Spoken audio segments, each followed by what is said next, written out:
Should have, could have, हाँ, may have, दो चीजों का कॉम्बिनेशन था। May have, might have, must have, could have और शुड हैव, ये पेयर करे थे। ये भी जो सेंटेंस है ना, ये भी पेयर की ही बात है। इसमें जो पेयर आएगा वो पेयर होगा हमारा वुड है, WOULD, वुड, और साथ में लगा होगा हैव, वुड हैव होगा। अभी लिखे मत, अभी सिर्फ समझ लीजिए मेरे से आप। इस समझने के बाद आप इस सेंटेंस को दोबारा खुद बना लेंगे, कोई टफ सेंटेंस नहीं था।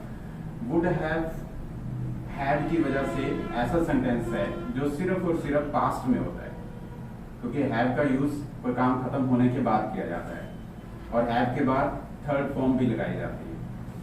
तो सबसे पहले वुड हैव समझिए, मैं एक लाइन में समझाने की कोशिश कर रहा हूँ। अगर नहीं समझ में आया तो मैं आपको 2 लाइन्स में समझाऊंगा, फिर भी ना समझ में आया तो 3 लाइन में समझाऊंगा, और फिर भी ना समझ में आया फिर आ नहीं सकता है, ठीक है। तो इस वजह से पहले एक लाइन में समझिए। देखिए, वुड हैव हम लोग इंग्लिश में कब यूज करते हैं? पास्ट के लिए डेफिनेटली है।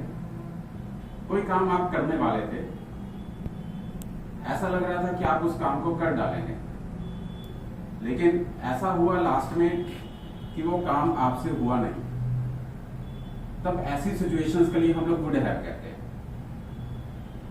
अगर नहीं समझ में आया तो दूसरी बात समझिए। लेट अस सपोज ऐसा लग रहा था कोई काम के होने के 99% चांसेस थे, ये काम हो गया हो गया हो गया हो गया, लेकिन 1% कुछ ऐसा हो गया कि वो 99 भी 0 हो गया। क्या बात समझ में आ रही है? यानी कि तीसरी लाइन में अगर आप समझे तो कोई काम होते होते रह गया है, हुआ नहीं है, होते होते रह गया है। ऐसा लग रहा था हो जाएगा हो जाएगा हो जाएगा, लेकिन होते होते रह जाता है, तब हम लोग इस सिचुएशन में वुड हैव यूज करते हैं, ठीक है। एक सिचुएशन, लेट अस सपोज कि मैं सुबह यहां पर आने वाला था, रोजाना की तरह उसी टाइम से निकला था जिस टाइम पर मुझे निकलना होता है। रास्ते में क्या हुआ कि मेरी बाइक पंचर हो गई। अब देखिए, मुझे जो फैमिली मेंबर्स देख रहे थे उसमें क्या था, सबको लग रहा था कि मैं टाइम से पहुंच जाऊंगा, क्योंकि मैं उसी टाइम से निकल चुका था रोजाना की तरह, लेकिन लास्ट में उस टाइम पर नहीं पहुंच पाया। रीजन उसका क्या बताया मैंने आपको? एक्टिव रहना है, क्योंकि मेरी बाइक पंचर हो गई। इस समय पर नहीं आया, लेकिन कितने % लग रहा था सबको कि मैं टाइम से चला जाऊंगा? 99%, इवन 100% लगता है, लेकिन 99 ही होता है हमेशा, 100 कोई चीज होती नहीं है। तो 99% सबको लग रहा था मैं टाइम से आ जाऊंगा, लेकिन रास्ते में अनफॉर्चुनेटली मेरी बाइक जो थी ना, माई बाइक गॉट पंचर, मेरी बाइक पंचर हो गई। जब मैं यहाँ आया तो आपने मेरे से एक सवाल पूछा, सर आज आप टाइम से आगे थे, आप did you reach on time? आपने नॉर्मल से इंग्लिश में मेरे से बात बोली और इंग्लिश में आपने मेरे से कहा sir did you reach on time. एक बार बोलना आपसे भी, did you reach on time? हाँ, और मैंने मना किया इसका, और मैंने बोला आई did not reach on time, मैं नहीं पहुंचा था समय पर। आपने रीजन के साथ साथ पूछ लिया, sir why didn't you reach on time? आप समय पर क्यों नहीं आए? रोजाना टाइम पर आते हैं, आज क्यों नहीं आए? और मैंने आपको रीजन दिया। सबसे पहले मैंने आपको कारण बताया, क्या कारण था वो? Bike puncture. हाँ, my bike got puncture, English में ऐसे बोलेंगे। मैंने क्या बोला सबसे पहले? My bike got puncture. नहीं तो इंग्लिश में कहते हैं लोग अदरवाइज, बोले otherwise I would have reached on time, यानी कि मैं समय पर आ गया होता। अगर मेरी बाइक पंचर ना होती तो मैं समय पर आ गया होता। ऐसी कुछ बात को, सिचुएशंस को कवर करने के लिए हम लोग वुड हैव लगा रहे हैं। कोई काम होते होते रह गया, काम होते होते रह गया। Rohan did you take bath? नहीं, हम मना कीजिए, तभी वुड हैव सिखा पाऊंगा। बोलिए नो। इन्होंने नो बोला, सच बोला, बिल्कुल ठीक बोला इन्होंने। मैंने इनसे पूछा did you take bath today, क्या आप नहाए थे आज? तो इन्होंने मुझे क्या जवाब दिया आपके सामने? अगर पूरा सेंटेंस आप बना दें, I did not take bath, ऐसे बोलेंगे ना। मैंने इनसे पूछा डिड यू टेक बाथ, तो इनका जवाब क्या रहेगा? आई डिड नॉट, नहीं नहाए। और आज तो नहाना था इन्होंने, 1 साल से नहीं नहाए थे ये, ऐसे था ना। और आज का दिन इनका स्पेसिफिक था कि आज के दिन ये नहा कर ही जाते हैं। आज की डेट फाइनल थी, घर वालों को पता था कि साल में जो आज का दिन है ये नहा कर जाता है। और सुबह ऐसी सिचुएशन हुई कि घर वालों के सामने ये चला भी गया शावर लेने के लिए, अपने कपड़े उठाए शावर लेने के लिए चला भी गया। कितने % लग रहा होगा उस समय सभी को जो इसको देख रहे होंगे कि आज नहा कर आएगा? इवन 100% लग रहा होगा। आपको तो ये लग रहा है 100% आज तो नहाएगा, साल में एक दिन फाइनल है। आज की डेट कौन सी है? आज की डेट कौन सी है? 30th। हाँ, तो 30th को ये इसका फाइनल डेट होती है, ये साल में इस दिन जरूर नहाता है। सबको लग रहा था, सभी खुश भी थे घर वाले कि आज तो नहा कर आएगा। मुझे भी उम्मीद थी आज मैं खुश होता कि आज नहा कर आएगा, लेकिन आज इसने आने से पहले मुझे बताया सर आज सॉरी मैं नहीं नहा पाया।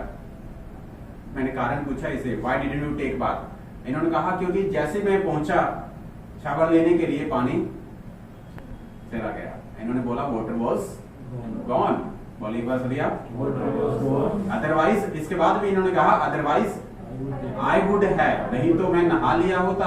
Otherwise I would have taken bath. Very good. Otherwise I would have taken bath. I would have taken bath. Right. आपके क्लास में क्लासमेट है विक्रम, इनकी मैं पर्सनल थोड़ा सा जानता हूँ, इनके बारे में बताना चाहूंगा। इनकी मैरिज नहीं हुई, आज से 2 साल पहले की बात है। यस विक्रम, हाँ 2 years बिफोर क्या हुआ कि मैरिज इनकी फाइनल हो चुकी थी एंड कार्ड वाज डिस्ट्रीब्यूटेड। जो मैरिज कार्ड थे ना, all cards were distributed to all the relatives and friends. सभी को डिस्ट्रीब्यूट हो चुके थे, डेट भी फाइनल हो चुकी थी। 20th Feb कौन सी डेट थी? अरे कोई बात नहीं, पर्सनल है, आपको बाहर जाकर डिस्क्लोज तो नहीं करेंगे ना। ये तो मैं पूरा सिखाने के लिए इनकी पर्सनल बात बता रहा हूँ, डिस्क्लोज मत करना, एक्चुअली कुछ हो जाता है। अब कितने % लग रहा होगा जब कार्ड भी डिस्ट्रीब्यूट हो जाते हैं कि किसी की मैरिज हो जाएगी? इवन 100% लगता है सभी को। Yes no? और तो छोड़िए, 20th Feb की डेट भी आ चुकी थी, उस डेट को जिस दिन मैरिज होनी थी। अब इससे भी ज्यादा बात बताऊं, इनके बारात भी जा चुकी थी। अब आपको कितने % लग रहा होगा? 100% ही लग रहा है, बिल्कुल। लेकिन 100% बात होती नहीं है, इस वजह से 99 कह के चलता हूं। और सभी, मैं भी था, आई वॉज इनवाइटेड, मैं भी था उस पार्टी के अंदर। जैसे ही हम लोग वहां पर गए, लड़की वालों के घर गए, तो ये ही वॉज रेडी कि इनके फेरे होने वाले थे। बाद में पता चला कि हाँ बिल्कुल सच है, लड़की भाग गई थी एक्चुअल में। तो क्या शादी हुई? अब क्यों नहीं हुई? क्यों नहीं हुई? हाँ, लड़की भाग गई थी, तो कैसे बोलेंगे? मैंने इनसे पूछा फिर आपकी मैरिज हुई? तो इन्होंने बोला नहीं, आई डिड नॉट गेट मैरिड। मैंने रीजन पूछा तो इन्होंने कहा लड़की भाग गई थी। इस बात को कैसे बोलेंगे इंग्लिश में? अंदर से आप खुश हो रहे होंगे, हाँ बताइए मीन्स क्या है? लड़की भाग गई थी, इसको कैसे बोला जाए अगर इंग्लिश में बोले तो? गर्ल, हाँ भाग जाना। भाग जाना वैसे नॉर्मल वर्ड होता है रन अवे। रन अवे का मतलब होता है भाग जाना। लेकिन अगर ये स्पेसिफिक वर्ड है जिसे इलोप कहते हैं, इलोप, इलोप का मतलब होता है किसी के साथ भागना।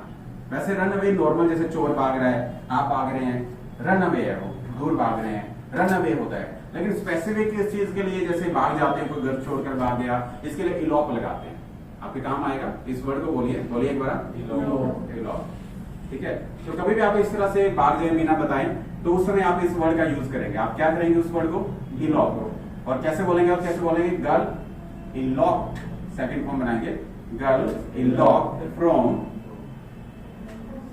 From her house, from her house. Otherwise क्या होता?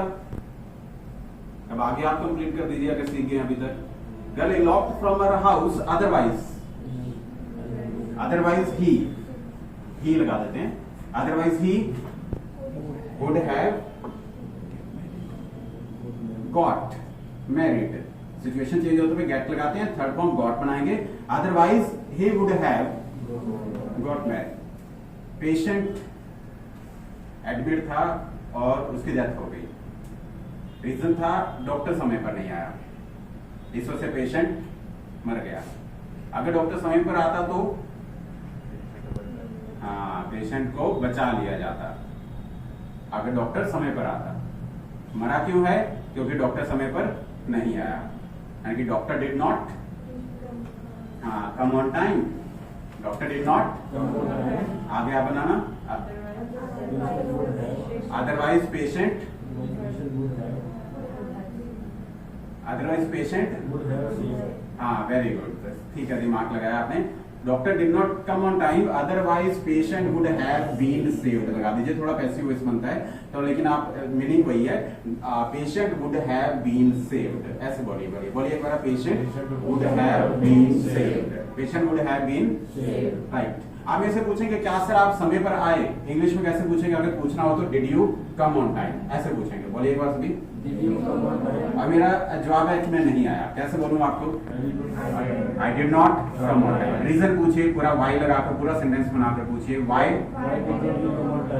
Didn't you come on time. मैंने कहा कि मेरी बाइक पंचर हो गई थी, इस नहीं तो मैं समय पर आ गया होता। अब मैं कैसे पूरा जवाब दूं? My bike got punctured, otherwise I would have come on time. Right. पूछिए क्या सर आपने आइल्स का एग्जाम क्लियर किया? क्या आपने आइल्स का एग्जाम क्लियर किया? डिड यू, अब तो बनाना सीख लो, did you clear the exam. दोबारा बोलिए एक बार आप। मैंने मना किया, जवाब भी आप दीजिए। मना किया मैंने, I did not clear the exam. Why के साथ पूछिए एक बार सभी, why didn't you clear the exam. और रीजन था कि मेरी तैयारी नहीं थी, प्रिपरेशन नहीं थी। अब मैं कैसे बोलूं आपको? मेरी तैयारी नहीं थी, आई did not preparation, I did not have preparation. Otherwise क्या होता? आई वुड हैव। हाँ, पुलिस समय पर नहीं आई, नहीं तो चोरों को पकड़ लिया गया होता। पुलिस समय पर नहीं आई, police did not, otherwise thieves would have been caught, otherwise thieves would have been caught। मुझे फीवर हो गया था, नहीं तो मैंने एग्जाम दे दिया होता। मुझे फीवर हो गया था, नहीं तो मैंने एग्जाम दे दिया होता। तो कैसे बोलूंगा? I had fever, I would have तो बोलना नहीं है ना, I would have cleared the exam। समझ में आ रहा है आपको?